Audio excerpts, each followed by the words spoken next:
Antes de continuar el tema de la boda, en este caso de su hermana, Scioli recuerda su participación en el juego del baloncesto, del que disfrutaba tanto que llegó a jugar en 5 equipos al mismo tiempo, dedicándose a todos los detalles para hacer de este juego un disfrute. También vendrán a la memoria de Scioli las remontadas de cometas, o según como se llame en cada país, barrilete, volantín o papalote. El juego de los voladores, que él mismo se encargará de explicar de qué se trata, el salto de la cuerda de las niñas, y finalizando sus recuerdos con el cine de Rin Tin Tin, Luis Sandrini, El Zorro o Cantinflas. ¡Chas sin tocar el aro! Así es el título de este 12º capítulo de La vida en Jaquetía, en el que no faltarán los recuerdos a sus compañeros de equipo, grandes encestadores y a los juegos de la infancia. Antes de meterme en la boda de mi hermana, desviándome de mi camino como es mi uso, me estaba acordando del básquet. El básquet. El dichoso baloncesto fue mi droga y muchas sofocaciones la costó a mi madre la pobre. Me lo tomé tan a pecho, o mejor dicho, tan a pecho, que permanecía constantemente en el campo del Hasnona Basket Club. Como salía de escuela, me iba a mi casa y de la hora al tuntún hacía los deberes y me iba corriendo para el baloncesto. Al cabo de unos 2 años estaba en 5 equipos. Sí, 5, tengo una obsesión por el 5, Hamza, Tfu. Ya me cansé explicando vos que 5 es un número que protege contra el mal de hoyo o Ain Nara, y el Tfu son escupitajos para ahuyentar al mismo mal de hoyo. A ver si vos enteráis de una vez. Yo jugaba de titular en el juvenil, estaba de junior surclassé juvenil sobreclasificado en el equipo mayor para calentar el banco cuando hacía frío, entrenaba a los cadetes, entrenaba a los infantiles y, por si fuera poco, entrenaba también a las niñas. El campo del Hasnona era mi casa, mi morada y mi casa.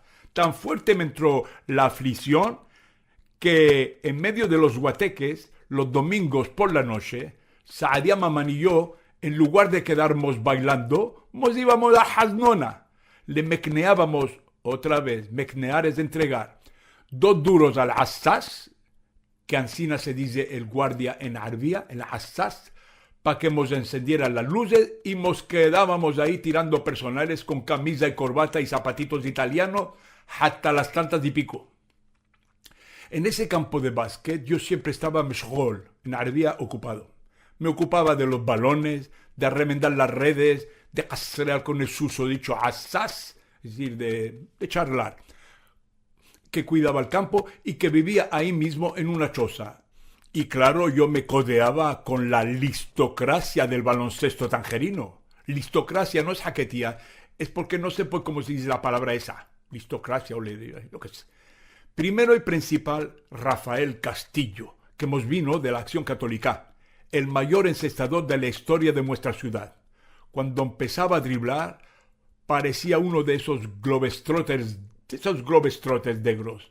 François Devoise, hijo desde los vinos de frente del Lycée Saint-Hilaire en la calle Juana de Arco. Un gibbor del Adao, un gigante estupendo. Tenía una agilidad que ni Tarzán, ni Burr Lancaster, ni el Roflin, el de las películas de piratas y de Robin Hood, ninguno le llegaba al tobillo. Cuando saltaba parecía un bailarín ruso. ¿Quién iba a jaftearle, a arrebatarle un balón debajo del cesto? ¿Quién? Ni soñarlo. Y su hermano Luis, el descansado, que también saltaba lo suyo. Y el Marrachi, un malabarista así, negro, que driblaba y regateaba casi mejor que Castillo. Humberto Guida, Tommy Dahl, André Huguenin, Víctor Laverny, Pedro Alcaine, el de las fotos, Yoyi Benarroch, Zichrono Libraja, es decir, que su recuerdo, su memoria nos sirva de bendición. Cuando se habla de una persona que ha fallecido, se pone esta mención, Zichrono Libraja. Sí, Yoyi, el del almacén Kilo Chic, calle Sanlúcar. El descansado de Jackie Arama, antiguo portero del Maghreb, un buen equipo de fútbol tanjawi. Sam Wita, gran leñero, que pegaba sus buenas darbas, azotes, palizas, a los delanteros enemigos. y el árbitro nunca nos fetneaba, no se daba cuenta. Aquí va Benarroch, no el doctor, el de la tienda Windsor, que era su primo hermano del otro, un defensa también leñero, pero famoso por sus tiros de medio campo que te dejaban clavado al equipo contrario cuando no faltaban más que 15 segundos para el final. Íbamos perdiendo por 1 punto. Venía aquí, va, te cogía esa pelota con las 2 manos. ¿Vos gusta cuando hablo tetaoní? Con las 2 manos. Y del mismo centro tiraba a puerta y ¡chas! ¡Sin tocar el aro! ¡Chas! En jaquetía quiere decir ¡chas!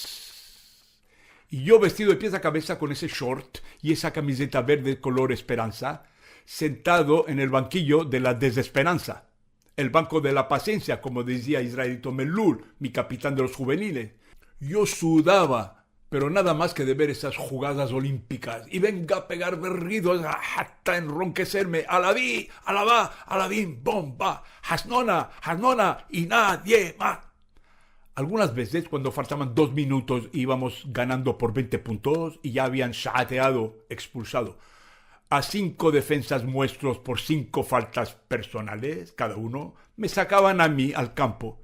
Y si me tocaba un día de suerte, me daban el balón para que le goliera de refilón. Digo y bien goliera, de la palabra golor, olor, que desgraciadamente nada tiene que ver con gol, ni golear, ni nada. Ansina fue como salí en la foto del Hasnona Mayor, que salió en el periódico España de Tánger, todos con sudores debajo de los sobacos y yo limpito, como no había jugado nada. Pero mis haber de verdad, amigos, eran los de mi primer equipo, el Hasnona Juvenil. Uña y carne éramos todos, españoles, moros, judíos, franceses, italianos. Muchos ya nos conocíamos del liceo, que cuando éramos chicos jugábamos ya a los huesos de niches, albaricoques, ya al trompo con el gaitán, guita o cordel que se utilizaba para lanzar el trompo de madera maciza en forma de pera con púa de metal, al fútbol con las pelotas de trapo, a menastro es el juego del potro, a taco, juego que consiste en perseguir corriendo al adversario y tocarle antes que él llegue a la meta y grite ¡taco libre! A chinita quien me ahorra, vocabulario del juego de tabas, a mi pelota siempre bota cuando no bota es que está rota, y también a cortahilo, que es un juego donde hay un perseguidor que te persigue corriendo detrás tuya, y viene un javer y pasa entre vosotros dos gritando ¡cortahilo! Y entonces el perseguidor le persigue a él, y así hasta que todos estén muertos de cansancio con la lengua afuera tirados por los suelos. Descambiábamos pelotas, calcamonías, chapas de botella de cerveza, tarjetas de futbolista, y con los que vivían por mi Hauman, sí, ese comercio se hacía con los del barrio. Íbamos a mercar juntos en los bacalas, ya lo dije, tenderos, y en las calles a repsus de marca Zara, que es regaliz, pirulines, barquillos de canela, calentita. La calentita es un manjar a base de harina de garbanzo. Garbanzos tostados, pipas de girasol, pipas de calabaza, pipas de melón, pipas de sandía, pipas de... eso mismo. Pulgarcitos, tebeos, DDT, el guerrero del antifaz, Purk, el hombre de piedra, el pequeño luchador, el coyote, Juan Centella.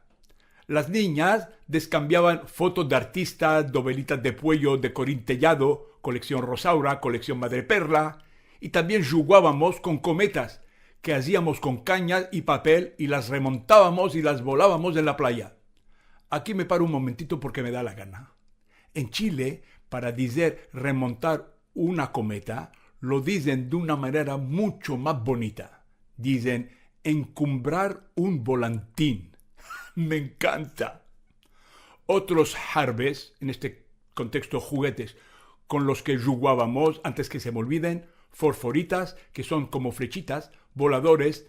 Esto lo voy a explicar en español de Maala, de alto nivel. Dice que el volador es un juguete fabricado con un cuadrado de cartón flexible, cortado en sus diagonales hasta el centro. Se unen los 4 ángulos con un alfiler o clavito, el cual se hinca en un palito de madera, formando así una hélice que el viento hace girar. ¿Ah? ¿Qué os parece la aplicación? Está buena, ¿eh? ¿Qué quieres?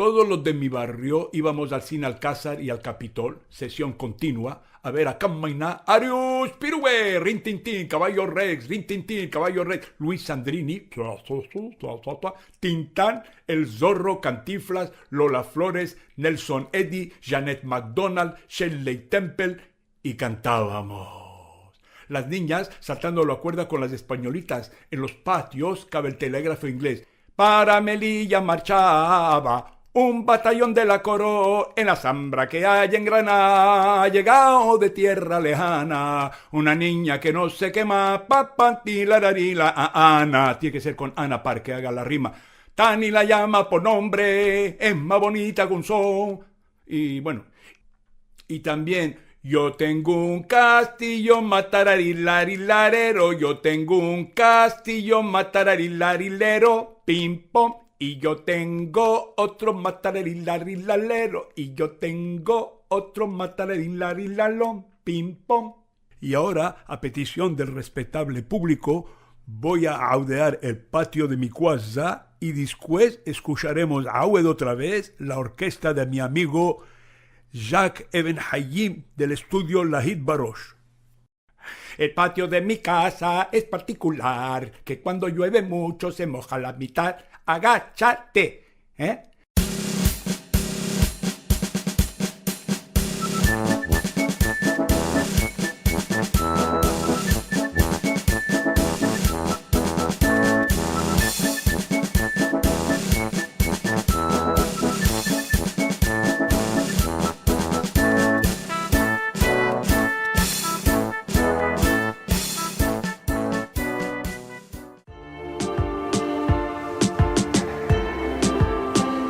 Pasó así el 12º capítulo, Chas sin tocar el aro, donde seguimos recorriendo la sección juegos de la vida en Jaquetía para que no se pierda.